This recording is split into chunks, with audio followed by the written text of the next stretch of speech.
one of my good friends is going to be joining the Marines, hopefully. Well, hopefully for him, not hopefully for me, because he's one of my best friends. And my other friend joined the Marines already, and he's going to be over in Iraq next month, fighting for our country. I've known him since I was 5. So I wrote this poem kind of in dedication to him and a lot of the troops that have died in Iraq, and a lot of the American citizens that have died in Iraq. This is a soldier's prayer.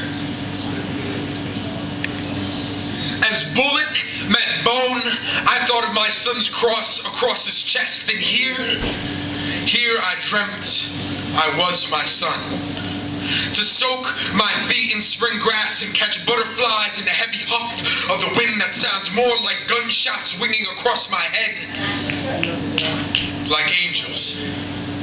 I think of a band that walks soft notes through my grandfather's trellis covered in valleys and in violets. I swear this air was so blessed.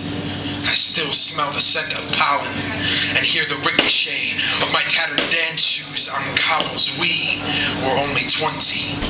She looked like birth behind that veil. I swear to God, I was born again. See, these are the things I am missing. And as my face gets colder, it reminds me of how us guys ran races around winter wind, wishing we were younger than we already were. We caught snow on tongue tips. We were only 15. Our hair clasped to winter caps as we flew like owls, flipping into mounds of snow. We were an aurora in an Alaskan December sky. We were mistakes in a world that told us to be something.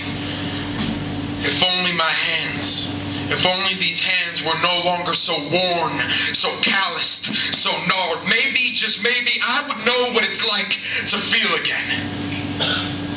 And as my heart slowed, I thought of how it fell like the sunset on my 14th 4th of July as these firecrackers bled into the light bulb-like stars, and I sipped the feeling of a woman's thin lips touching my own for the very first time, to know what it's like to love again. And as my hands convulsed, like the broken vocal cords of my platoon, I soldered them together and prayed for the first time in 20 years for my death to be painless and for me to live long enough to watch a cloud that resembled the cracks in my grandmother's hands.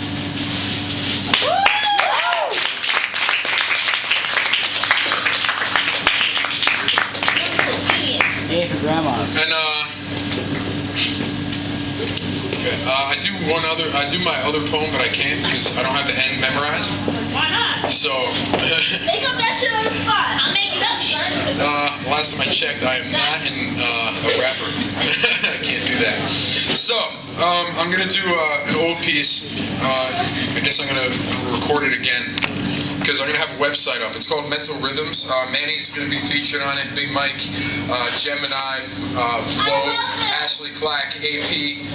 And if you have any schools or colleges, you can give the website to the administration and they can book us off the site and stuff like that. So help performers gain money, because YouTube is free and we're all poor, especially as college students. So this is my sex poem. I hope I can remember it because I forgot it last time. Horny teenagers. I want to have sex. See, we were like music. We were like Spanish guitars, hit notes on bed. Spring stars rolled through cracks and walls and rode down the rise and fall of her inner thighs as we spent nights tossing limbs and trading air. She tasted of honeysuckles and guayabas. I memorized the pulse of her heartbeat. Mine throbbed in sync with hers. I kissed the ridge in her neck just to make sure we were on beat. During long nights, we would push pillows through walls and springs, punching back into the moon. See, we were like music, skin on skin. Those Gladys claps and smacks stirring off windowsills as she sung sex through her lips.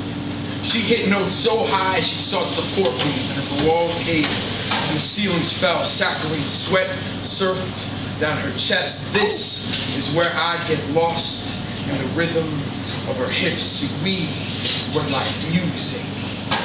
I'd play her like a pianist, letting my long fingers walk along her keys, playing back to the night played its last chorus. The staccato of our hearts stopped summer, as her toes curled like broken guitar strings, as her wrists trembled like drum cymbals, as her back bowed like a harp. See, she was making music. My voice would fumble from forced notes, finding a way to try and say, I love you. But we were like jazz, jumping from instrument to instrument, intertwining intricate rhythms, rhyming rolling notes upon notes, seizing Curtis's saxophone sounds, wondering when this tune would wind down. See, we were like music. My biceps would inflate like bagpipes when she grabbed the muscles in my shoulder blades. We were lost in the music of our bodies. We were pitch. We were harmony. See, we were music.